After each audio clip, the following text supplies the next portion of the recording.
अथ श्रीसूक्तम्। हरिः ॐ। हिरण्यवर्णां हरिणीं सुवर्णरजतस्रजां चन्द्रां हिरण्मयीं लक्ष्मीं जातवेदो म आवह। तां म आवह जातवेदो लक्ष्मीमनपगामिनीं। यस्यां हिरण्यं विन्देयं गावश्वं पुरुषानः। अश्वपूर्वां रथमध्यां हस्तिनादप्रबोधिनीं। श्रियं देवीमुपह्वये श्रीर्मा देवी जुषताम्। कांसोऽस्मितां हिरण्यप्राकारां आर्द्रां ज्वलन्तीं तृप्तां तर्पयन्तीं। पद्मे स्थितां पद्मवर्णां तामिहोपह्वये श्रियं। चन्द्रां प्रभासां यशसा ज्वलन्तीं श्रियं लोके देवजुष्टामुदारां। तां पद्मिनीं शरणमहं प्रपद्ये। अलक्ष्मीर्मे नश्यतां त्वां वृणे। आदित्यवर्णे तपसोऽधिजातो वनस्पतिस्तव वृक्षोऽथ बिल्वः। तस्य फलानि तपसानुदन्तो मायान्तरायाश्च बाह्या लक्ष्मीः। उपेतु मां देवसखः कीर्तिश्च मणिना सह। प्रादुर्भूतोऽसु राष्ट्रेऽस्मिन् कीर्तिमृद्धिं ददातु मे। श्रुतपिपासामलां ज्येष्ठाम् अलक्ष्मीं नाशयाम्यहम्। अभूतिमसमृद्धिं च सर्वां निर्णुद मे गृहात्। गन्धद्वारां दुराधर्षां नित्यपुष्टां करीषिणीम्। ईश्वरीं सर्वभूतानां तामिहोपह्वये श्रियम्। मनसः काममाकोतिं वाचः सत्यमशीमहे। पशूनां रूपमन्नस्य मयि श्रीः श्रयतां यशः। कर्दमेन प्रजा भूता मयि सम्भव कर्दम। श्रियं वासय मे कुले मातरं पद्ममालिनीम्। आपः सृजन्तु स्निग्धानि चिक्लीता वस मे गृहे। निच देवीं मातरं श्रियं वासय मे कुले। आर्द्रां पुष्करिणीं पुष्टिं पिङ्गलां पद्ममालिनीं। चन्द्रां हिरण्मयीं लक्ष्मीं जातवेदो म आवह। आर्द्रां यः करिणीं यष्टिं सुवर्णां हेममालिनीं। सूर्यां हिरण्मयीं लक्ष्मीं जातवेदो म आवह। तां म आवह जातवेदो लक्ष्मीमनपगामिनीं। यस्यां हिरण्यं प्रभूतं गावो दास्योष्वान् विन्देयं पुरुषानः। यः शुचिः प्रयतो भूत्वा जुहुयादाज्यमन्वः। सूक्तं पञ्चदशरचं च श्रीकामः सततं जपेत्। पदमानने पद्म ऊरु पद्माक्षी पद्मसम्भवे। त्वं मां भजस्व पद्माक्षी येन सौख्यं लभाम्यहम्। अश्वदायी गोदायी धनदायी महाधने। धनं मे जुषतां देवी सर्वकामाश्च देहि मे। पुत्रपौत्रधनं धान्यं हस्त्यश्वादिगवेरथम्। प्रजानां भवसि माता आयुष्मन्तं करोतु माम्। धनमग्निर्धनं वायुर्धनं सूर्यो धनं वसुः। धनमिन्द्रो बृहस्पतिर्वरुणं धनमश्नुते। वैनतेय सोमं पिबतु वृत्र्यः। सोमं धनस्य सोमिनो मह्यम् ददातु सोमिनः न क्रोधो न च मात्सर्य न लोभो नाशुभा मतिः भवन्ति कृतपुण्यानाम् भक्तानाम् श्रीसूक्तम् जपेत् सदा वर्षम् तु ते विभावरी दिवो अभ्रस्य विद्युतः रोहन्तु सर्वबीजान्य ब्रह्म विदिशो जहि पदमप्रिये पद्मिनि पद्महस्ते पद्मालये पद्मदलायताक्षी विश्वप्रिये विष्णुमनोनुकूले त्वत्पादपद्मम् मयि सन्निधत्स्व या सा पद्मासनस्था विपुलकटितटी पद्मपत्रायताक्षी गम्भीरावर्तनाभिः स्तनभरनमिता शुभ्रवस्त्रोत्तरीया लक्ष्मीर्दिव्यैर्गजेन्द्रैर्मणिगणखचितैः स्नापिता हेमकुम्भैः नित्यम् सा पद्महस्ता मम वसतु गृहे सर्वमाङ्गल्ययुक्ता लक्ष्मीम् क्षीरसमुद्रराजतनया श्रीरङ्गधामेश्वरीम् दासीभूत समस्तदेववनिताम् लोकैकदीपाङ्कुराम् श्रीमनमन्दकटाक्षलब्धविभव ब्रह्मेन्द्रगङ्गाधराम् त्वाम् त्रैलोक्यकुटुम्बिनीम् सरसिजाम् वन्दे मुकुन्दप्रियाम् सिद्धलक्ष्मीर्मोक्षलक्ष्मीर्जयलक्ष्मी सरस्वती श्रीलक्ष्मीर्वरलक्ष्मीश्च प्रसन्ना मम सर्वदा वराङ्कुशोपाशभवीति मुद्राम् करैर्वहन्तीम् कमलासनस्थाम् बालार्ककोटिप्रतिभाम् त्रिनेत्राम् भजेऽहमाद्याम् जगदीश्वरीम् त्वाम् सर्वमङ्गलमाङ्गल्ये शिवे सर्वार्थसाधिके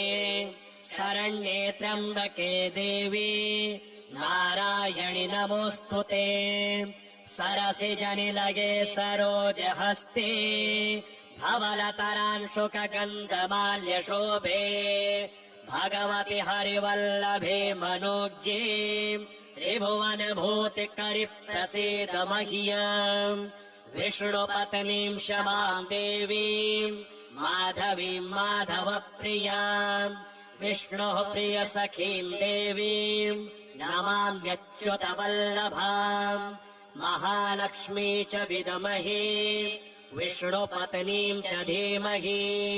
तन्नो लक्ष्मीः प्रचोदयात् श्रीर्वर्चस्यमायुष्यमारोग्यमाविधात् पावमानम् महीयते धनम् धान्यम् पशुम् बहुपुत्रलाभम् शतसंवत्सरम् दीर्घमायुः ऋणरोगादिदारिद्र्य पापक्षुदपमृत्यवः भयशोकमनस्तापा नश्यन्तु मम सर्वदा य एवम् वेद ॐ महादेव्यै च विद्महे विष्णुपत्नीम् च धीमहि तन्नो लक्ष्मीः प्रचोदयात् ॐ शान्तिः शान्तिः शान्तिः हरिः ॐ हिरण्यवर्णाम् हरिणीम् सुवर्णरजतस्रजाम् चन्द्राम् हिरण्मयीम् लक्ष्मीम् जातवेदो म आवह ताम् म आवह जातवेदो लक्ष्मीमनपगामिनीम् यस्याम् हिरण्यम् विन्देयम् गामश्वम् पुरुषानः अश्वपूर्वाम् रथमध्याम् हस्तिनादप्रबोधिनीम् श्रियम् देवीमुपह्वये श्रीर्मा देवी जुषताम् कांसोऽस्मिताम्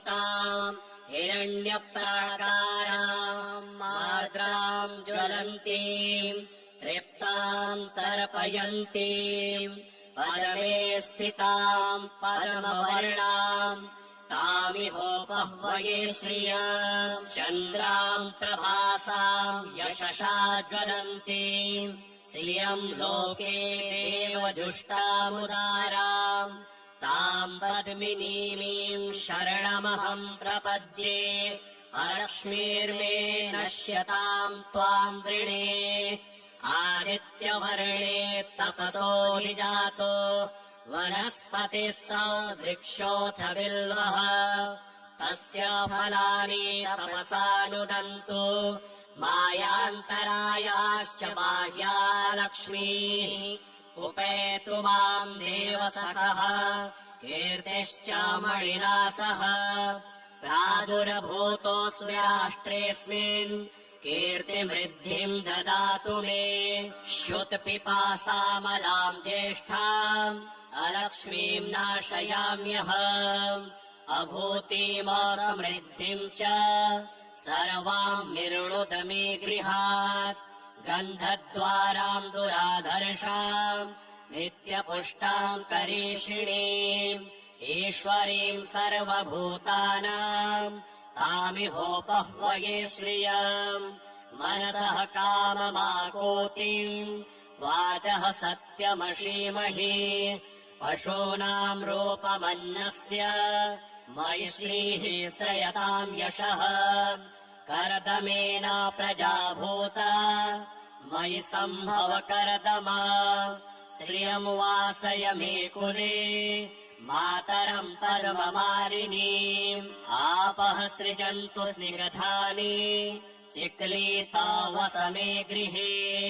निच देवीम् मातरम् श्रियम् वासय मे कुले आर्द्राम् पुष्करिणीम् पुष्टिम् पिङ्गलाम् पद्ममालिनीम् चन्द्राम् हिरणमयीम् लक्ष्मीम् जातवेदो म आवह आर्द्राम् यः करिणीम् यष्टिम् सुवर्णाम् हेममालिनीम् सूर्याम् हिरणमयीम् लक्ष्मीम् जातवेदो म आवह ताम् म आवह जातवेदो लक्ष्मीमनपगामिनीम् यस्याम् हिरण्यम् प्रभूतम् गावो दास्योष्वान् विनिन्देयम् पुरुषानः यः शुचिः प्रयतो भूत्वा जुहुयादाज्यमन्वः सोक्तम् पञ्चदशरचम् च श्रीकामः सततम् जपेत् पदमानने पद्म ऊरु पदमाक्षी पद्मसम्भवे त्वम् माम् भजस्व पदमाक्षी येन सौख्यम् लभाम्यहम् अश्वदाये गोदायि धनदायि महाधने धनम् मे जुषताम् देवी सर्वकामाश्च देहि मे पुत्रपौत्रधनम् धान्यम् हस्त्यश्वादिगवेरथम् प्रजानाम् भवसि माता आयुष्मन्तम् करोतु माम् धनमग्निर्धनम् वायुर्धनम् सूर्यो धनम् वसुः धनमिन्द्रो बृहस्पतिर्वरुणम् धनमश्नुते वैनतेय सोमम् पिबतु वृत्र्यः सोमम् धनस्य सोमिनो मह्यम् ददातु सोमिनः न क्रोधो न च मात्सर्य न लोभो नाशुभामतिः भवन्ति कृतपुण्यानाम् भक्तानाम् श्रीसूक्तम् जपेत् सदा वर्षन्तु ते विभावनि दिवो अभ्रस्य विद्युतः रोहन्तु सर्वबीजान्य ब्रह्म विदुषो जहि परमप्रिये पद्मिनि पद्महस्ते पद्मालये पद्मदलायताक्षी विश्वप्रिये विष्णुमनोनुकूले त्वत्पादपद्मम् मयि सन्निधत्स्व या सा पद्मासनस्था विपुलकटितटी पद्मपत्रायताक्षी गम्भीरावर्तनाभिः स्तनभरनमिता शुभ्रवस्त्रोत्ररीया लक्ष्मीर्दिव्यैर्गजेन्द्रैर्मणिगणखचिते स्नापिता हेमकुम्भे नित्यम् सा पदमहस्ता मम वसतु गृहे सर्वमाङ्गल्ययुक्ता लक्ष्मीम् क्षीरसमुद्रराजतनया श्रीरङ्गधामेश्वरीम् दासीभूत समस्तदेववनिताम् लोकैकदीपाङ्कुराम् श्रीमनमन्दकटाक्षलब्धविभव ब्रह्मेन्द्रगङ्गाधराम् त्वाम् त्रैलोक्यकुटुम्बिनीम् सरसिजाम् वन्दे मुकुन्दप्रियाम् सिद्धलक्ष्मीर्मोक्षलक्ष्मीर्जयलक्ष्मी सरस्वती श्रीलक्ष्मीर्वरलक्ष्मीश्च प्रसन्ना मम सर्वदा वराङ्कुशोपाशममीति मुद्राम् करैर्वहन्तीम् कमलासनस्थाम् बालार्ककोटिप्रतिभाम् त्रिनेत्राम् भजेऽहमाद्याम् जगदीश्वरीम् त्वाम् सर्वमङ्गलमाङ्गल्ये शिवे सर्वार्थसाधिके शरण्ये त्र्यम्बके देवी नारायणि नमोऽस्तु ते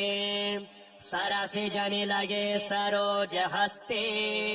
धवलतरांशुकगन्धमाल्यशोभे भगवति हरिवल्लभे मनोज्ञे त्रिभुवनभूतिकरिप्रसीद मह्यम् विष्णुपत्नीम् क्षमाम् देवीम् माधवीम् माधवप्रियाम् विष्णुः प्रियसखीम् देवीम् नमाम्यच्युतवल्लभाम् महालक्ष्मी च विद्महे विष्णुपत्नीम् च धीमहि तन्नो लक्ष्मीः प्रचोदयात् श्रीवर्चस्यमायुष्यमारोग्यमाविधात् पावमानम् महीयते धनम् धान्यम् पशुम् बहुपुत्रलाभम् शतसंवत्सरम् दीर्घमायुः ऋणरोगादिदारिद्र्य पापक्षुदपमृत्यवः भयशोकामनस्तापा नश्यन्तु मम सर्वदा य एवम् वेद ॐ महादेव्यै च विद्महे विष्णुपत्नीम् च धीमहि तन्नो लक्ष्मीः प्रचोदयात् ॐ शान्तिः शान्तिः शान्तिः हरिः ॐ हिरण्यवर्णाम् हरिणीम्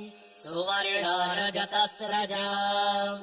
चन्द्राम् हिरणमयीम् लक्ष्मीम् जातवेदो म आवह ताम् म आवह जातवेदो लक्ष्मीमनपगामिनीम् यस्याम् हिरण्यम् विन्देयम् गावश्वम् पुरुषानः अश्वपूर्वाम् रथमध्याम् हस्तिनादप्रबोधिनीम् श्रियम् देवीमुपह्वये श्रीर्मा देवी जुषताम् कांसोऽस्मिताम् हिरण्यप्राकाराम् आर्द्राम् ज्वलन्तीम् तृप्ताम् तर्पयन्तीम् पदमे स्थिताम् परमवर्णाम् तामिहोपह्वये श्रियम् चन्द्राम् प्रभासाम् यशसा ज्वलन्तीम् श्रियम् लोके देवजुष्टामुदाराम् ताम् पद्मिनीमीम् शरणमहम् प्रपद्ये अलक्ष्मीर्मे नश्यताम् त्वाम् वृणे आदित्यवर्णे तपसो निजातो वनस्पतिस्तव वृक्षोऽथ बिल्वः तस्य फलानि तपसानुदन्तु मायान्तरायाश्च बाह्या लक्ष्मीः उपेतु माम् देवसखः कीर्तिश्च मणिना सह प्रादुर्भूतोऽस्मि राष्ट्रेऽस्मिन् कीर्तिमृद्धिम् ददातु मे श्रुतपिपासामलाम् ज्येष्ठाम् अलक्ष्मीम् नाशयाम्यहम् अभूतिमसमृद्धिम् च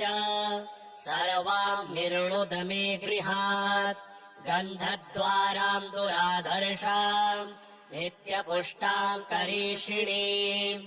ईश्वरीम् सर्वभूतानाम् तामिहोपह्वये श्रियम् मनसः काममाकूतिम् वाचः सत्यमशीमहि पशूनाम् रूपमन्नस्य मयि श्रीः श्रयताम् यशः कर्दमेन प्रजा भूता मयि सम्भव कर्दम श्रियम् वासय मे कुले मातरम् पद्ममालिनीम् आपः सृजन्तु स्निग्धानि चिक्लीता वस मे गृहे निच देवीम् मातरम् श्रियम् वासय मे कुले आर्द्राम् पुष्करिणीम् पुष्टिम् पिङ्गलाम् पद्ममालिनीम् चन्द्राम् हिरण्मयीम् लक्ष्मीम् जातवेदो म आवह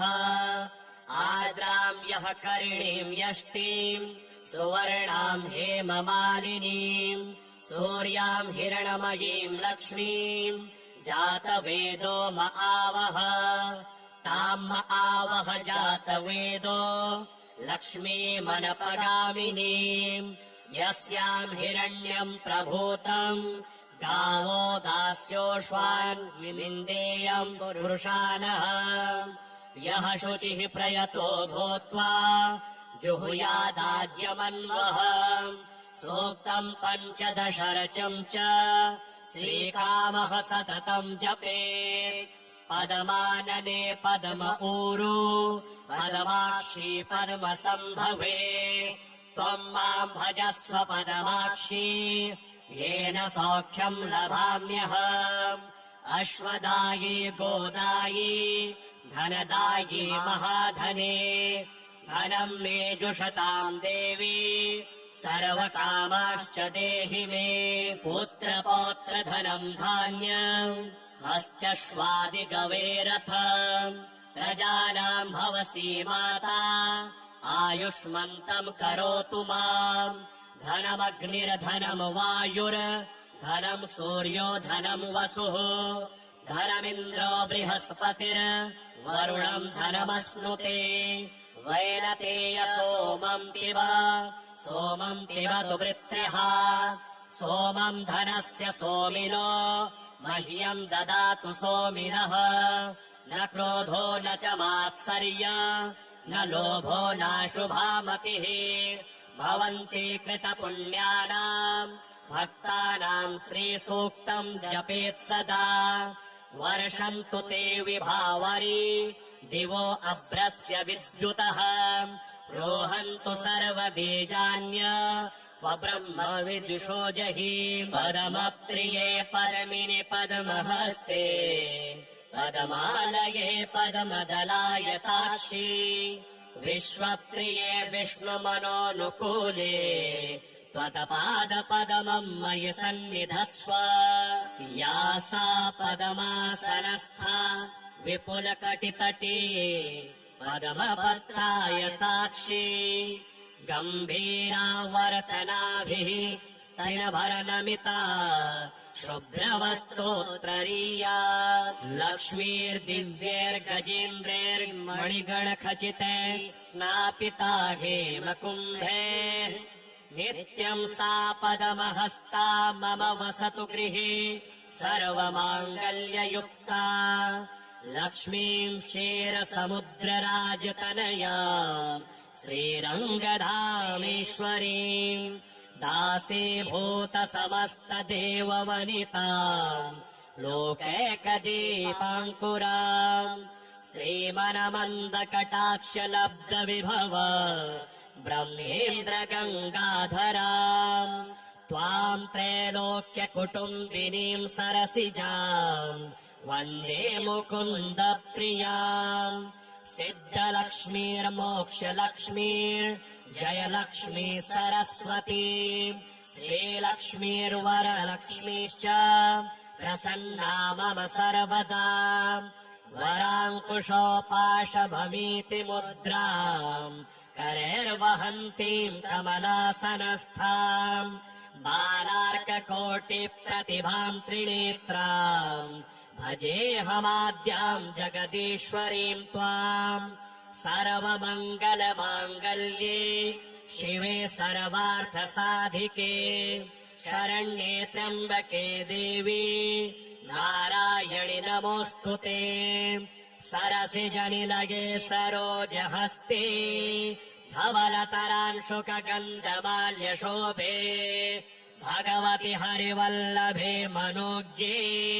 त्रिभुवनभूतिकरिप्रसीद मह्यम् विष्णुपत्नीम् क्षमाम् देवीम् माधवीम् माधवप्रियाम् विष्णुः प्रियसखीम् देवीम् नमाम्यच्युतवल्लभाम् महालक्ष्मी च विद्महे विष्णुपत्नीम् च धीमहि तन्नो लक्ष्मीः प्रचोदयात् श्रीवर्चस्यमायुष्यमारोग्यमाविधात् पावमानम् महीयते धनम् धान्यम् पशुम् बहुपुत्रलाभम् शतसंवत्सरम् दीर्घमायुः ऋणरोगादिदारिद्र्य पापक्षुदपमृत्यवः भयशोकमनस्तापा नश्यन्तु मम सर्वदा य एवम् वेद ॐ महादेव्यै च विद्महे विष्णुपत्नीम् च धीमहि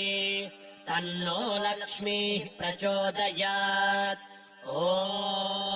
शान्तिः शान्तिः शान्तिः हरिः ॐ हिरण्यवर्णाम् हरिणीम् सुवर्णरजतस्रजाम् चन्द्राम् हिरण्मयीम् लक्ष्मीम् जातवेदो म आवह ताम् म आवह जातवेदो लक्ष्मीमनपगामिनीम्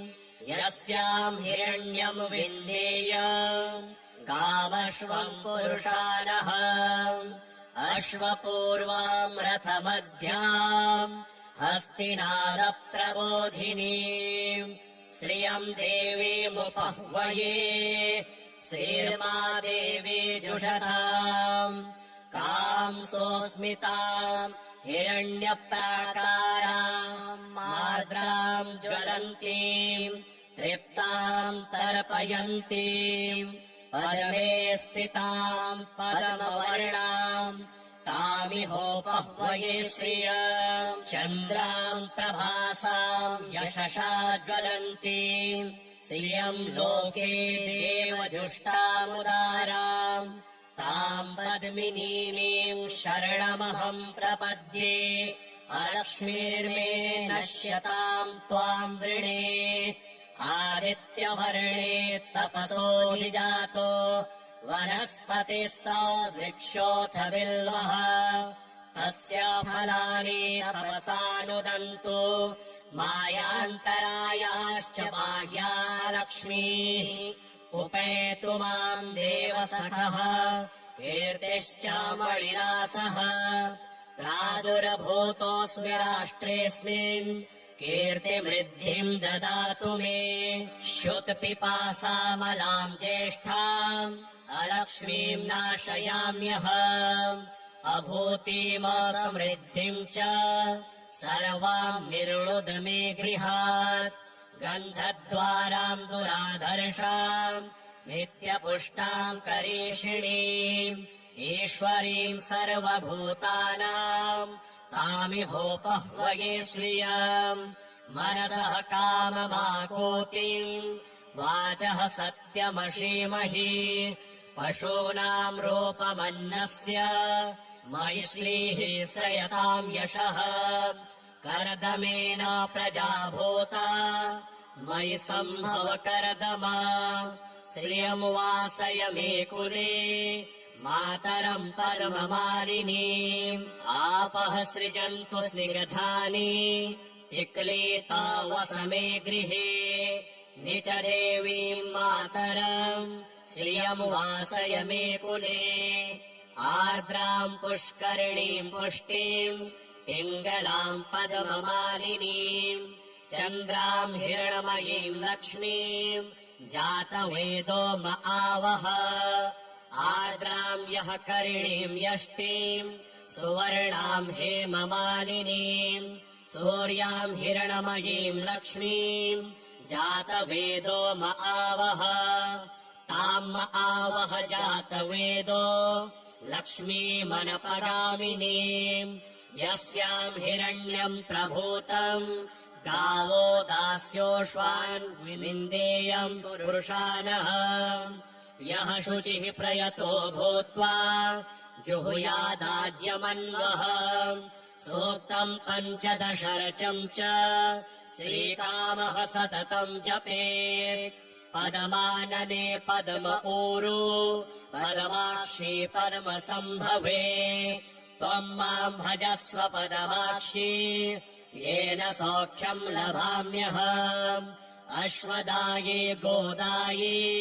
धनदाये महाधने धनम् मे जुषताम् देवी सर्वकामाश्च देहि मे पुत्रपौत्रधनम् धान्यम् हस्त्यश्वादिगवेरथम् प्रजानाम् भवसि माता आयुष्मन्तम् करोतु माम् धनमग्निर्धनम् वायुर्धनम् सूर्यो धनम् वसुः धनमिन्द्रो बृहस्पतिर्वरुणम् धनमश्नुते वैनतेय सोमम् पिबतु वृत्रिः सोमम् धनस्य सोमिनो मह्यम् ददातु सोमिनः न क्रोधो न च मात्सर्य न लोभो नाशुभामतिः भवन्ति कृतपुण्यानाम् भक्तानाम् श्रीसूक्तम् जपेत् सदा वर्षन्तु ते विभावरी दिवो अभ्रस्य विद्युतः रोहन्तु सर्वबीजान्य ब्रह्म विदुषो जहि पदमप्रिये पद्मिनि पद्महस्ते पदमालये पद्मदलायताक्षी विश्वप्रिये विष्णुमनोनुकूले त्वत्पादपद्मम् मयि सन्निधत्स्व या सा पद्मासनस्था विपुलकटितटी पद्मपत्रायताक्षी गम्भीरावर्तनाभिः स्तनभरनमिता शुभ्रवस्त्रोत्ररीया लक्ष्मीर्दिव्यैर्गजेन्द्रैर्मणिगणखचिते स्नापिता हेमकुम्भे नित्यम् सा पद्महस्ता मम वसतु गृहे सर्वमाङ्गल्ययुक्ता लक्ष्मीम् क्षीरसमुद्रराजतनया श्रीरङ्गधामेश्वरीम् दासीभूत समस्तदेववनिताम् लोकैकदीपाङ्कुराम् श्रीमनमन्दकटाक्षलब्धविभव ब्रह्मेन्द्रगङ्गाधराम् त्वाम् त्रैलोक्यकुटुम्बिनीम् सरसिजाम् वन्दे मुकुन्दप्रियाम् सिद्धलक्ष्मीर्मोक्षलक्ष्मीर्जयलक्ष्मी सरस्वती श्रीलक्ष्मीर्वरलक्ष्मीश्च प्रसन्ना मम सर्वदा वराङ्कुशोपाशममीति मुद्राम् करैर्वहन्तीम् कमलासनस्थाम् बालार्ककोटिप्रतिभाम् त्रिनेत्राम् भजेऽहमाद्याम् जगदीश्वरीम् त्वाम् सर्वमङ्गलमाङ्गल्ये शिवे सर्वार्थसाधिके शरण्ये त्र्यम्बके देवी नारायणि नमोऽस्तु ते सरसिजनिलये सरोजहस्ते धवलतरांशुकगन्धमाल्यशोभे भगवति हरिवल्लभे मनोज्ञे त्रिभुवनभूतिकरिप्रसीद मह्याम् विष्णुपत्नीम् क्षमाम् देवीम् माधवीम् माधवप्रियाम् विष्णोः प्रियसखीम् देवीम् नमाम्यच्युतवल्लभाम् महालक्ष्मी च विद्महे विष्णुपत्नीम् च धीमहि तन्नो लक्ष्मीः प्रचोदयात् श्रीर्वर्चस्यमायुष्यमारोग्यमाविधात् पावमानम् महीयते धनम् धान्यम् पशुम् बहुपुत्रलाभम् शतसंवत्सरम् दीर्घमायुः ऋणरोगादिदारिद्र्य पापक्षुदपमृत्यवः भयशोकमनस्तापा नश्यन्तु मम सर्वदा य एवम् वेद ॐ महादेव्यै च विद्महे विष्णुपत्नीम् च धीमहि तन्नो लक्ष्मीः प्रचोदयात् ॐ शान्तिः शान्तिः शान्तिः हरिः ॐ हिरण्यवर्णाम् हरिणीम् सुवर्णारजतस्रजाम् चन्द्राम् हिरण्मयीम् लक्ष्मीम् जातवेदो म आवह ताम् म आवह जातवेदो लक्ष्मीमनपगामिनीम् यस्याम् हिरण्यम् विन्देयम् गामश्वम् पुरुषानः अश्वपूर्वाम् रथमध्याम् हस्तिनादप्रबोधिनीम् श्रियम् देवीमुपह्वये श्रीर्मा देवी जुषताम् कांसोऽस्मिताम् हिरण्यप्राकाराम् मार्द्राम् ज्वलन्तीम् तृप्ताम् तर्पयन्तीम् पदमे स्थिताम् पद्मवर्णाम् तामिहोपह्वये श्रियम् चन्द्राम् प्रभासाम् यशसा ज्वलन्तीम् श्रियम् लोके देवजुष्टामुदाराम् ताम् पद्मिनीमीम् शरणमहम् प्रपद्ये अलक्ष्मीर्मे नश्यताम् त्वाम् वृणे आदित्यवर्णे तपसो निजातो वनस्पतिस्तौ वृक्षोऽथ बिल्वः तस्य फलानि तपसानुदन्तु मायान्तरायाश्च बाह्या लक्ष्मीः उपेतु माम् देवसखः कीर्तिश्च मणिना सह प्रादुर्भूतोऽस्मि राष्ट्रेऽस्मिन् कीर्तिमृद्धिम् ददातु मे श्रुतपिपासामलाम् ज्येष्ठाम् अलक्ष्मीम् नाशयाम्यहम् अभूतिमसमृद्धिम् च सर्वाम् निर्णुद मे गृहात् गन्धद्वाराम् दुराधर्षाम् नित्यपुष्टाम् करीषिणीम् ईश्वरीम् सर्वभूतानाम् तामिहोपह्वये श्रियम् मनसः काममाकोतिम् वाचः सत्यमशीमहि पशूनाम् रूपमन्नस्य मयि श्रीः श्रयताम् यशः कर्दमेन प्रजा भूता मयि सम्भव कर्दमा श्रियम् वासय मे कुले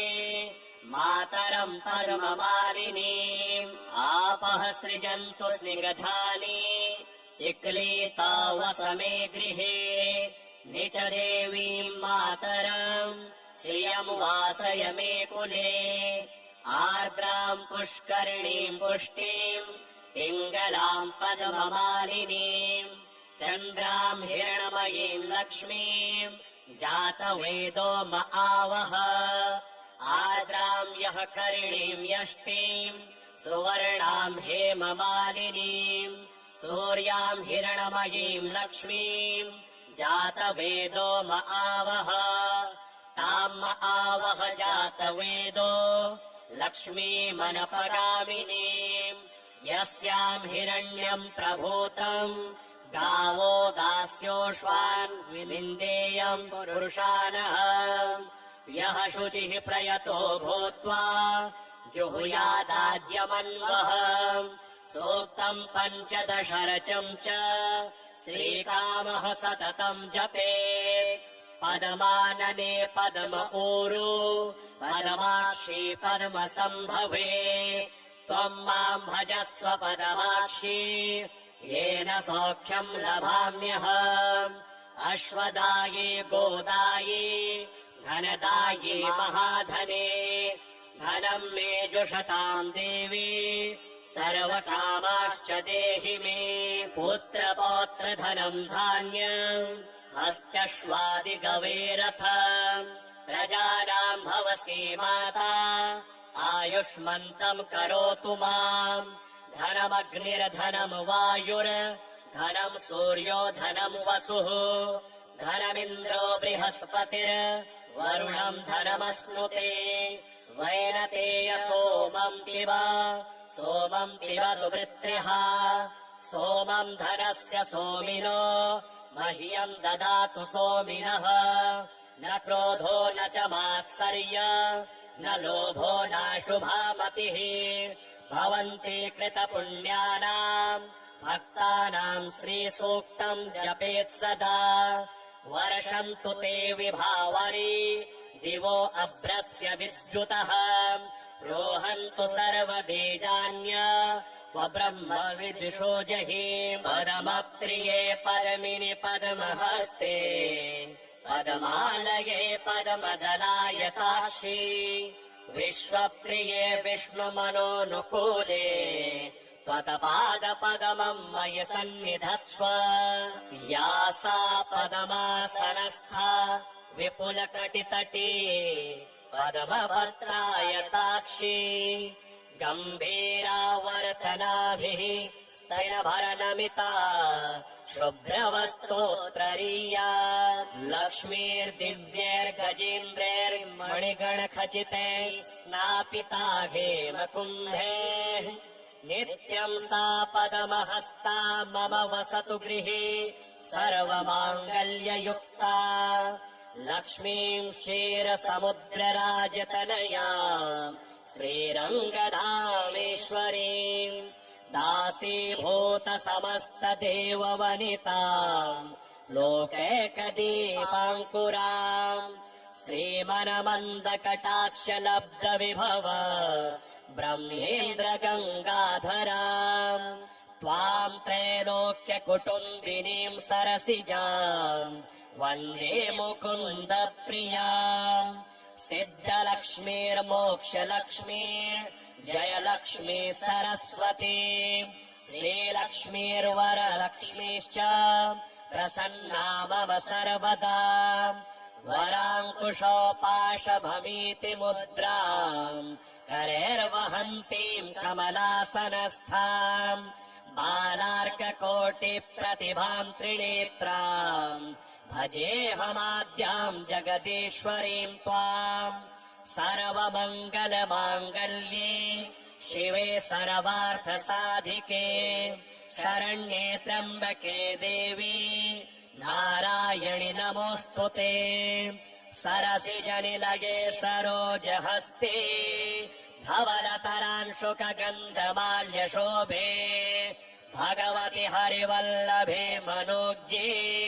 त्रिभुवनभूतिकरि प्रसीद मह्यम् विष्णुपत्नीम् क्षमाम् देवीम् माधवीम् माधवप्रियाम् विष्णोः प्रियसखीम् देवीम् नमाम्यच्युतवल्लभाम् महालक्ष्मी च विद्महे विष्णुपत्नीम् च धीमहि तन्नो लक्ष्मीः प्रचोदयात् श्रीवर्चस्यमायुष्यमारोग्यमाविधात् पावमानम् महीयते धनम् धान्यम् पशुम् बहुपुत्रलाभम् शतसंवत्सरम् दीर्घमायुः ऋणरोगादिदारिद्र्य पापक्षुदपमृत्यवः भयशोकामनस्तापा नश्यन्तु मम सर्वदा य एवम् वेद ॐ महादेव्यै च विद्महे विष्णुपत्नीम् च धीमहि तन्नो लक्ष्मीः प्रचोदयात् ॐ शान्तिः शान्तिः शान्तिः।